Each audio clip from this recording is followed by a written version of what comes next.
Allah sarkin sarauta, Allah mai yanda ya so shi ke ɗaukaka wanda ya so ya ƙasƙantar da wanda ya so. Yadda ɗaliban aji ɗaya suka fito da shugabannin ƙasa guda biyu, gwamnoni 4 da ministoci a Neja.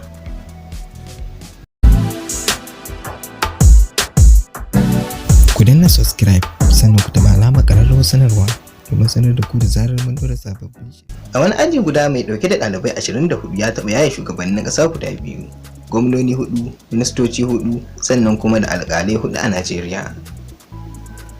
A wannan aji har ila yau an samu sarakuna guda 4 da jakadun zuwa ƙasashen waje da sauran manyan mutane da suka taɓa riƙe mukamai masu tsoka a Najeriya da sauran ƙasashen duniya. Wannan ba kowane aji ba ne sai 'yan shekarar 1957 zuwa 1962 a makarantar sakandaren gwamnati da ke Bida a jihar Neja, cikinsu har da Janar IBB wato Janar Ibrahim Badamasi Babangida.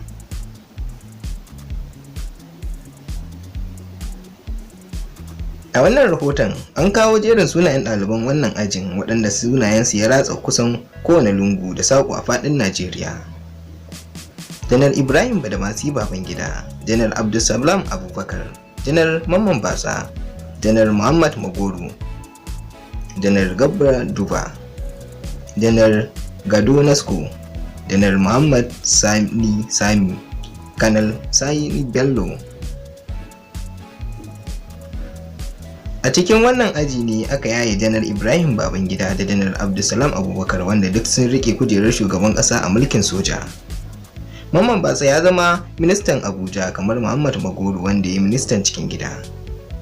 Manjo Janar Gado Nasko da Laftanar Janar Garba Duba, Brigadier Muhammad Sani da Kanal Sani Bello duk sai da suka yi gwamna a wasu jihohin arewa. Daga baya Janar Muhammad Sani ya zama sarkin Zuru. A wannan ajin ne aka sake samun sarkin Suleja Awwal Ibrahim da tsofaffin sarakunan Kwantagora da na Lafai.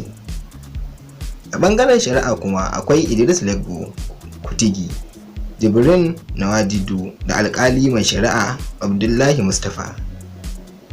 James Tsado Kolo, Buba Ahmed, Yunusa Faiko da Abdul Rahman Gara sun zama jakadu, kamar yadda Jerry Gana da Awaisu Kuta Ibrahim Tanko suka shiga siyasa.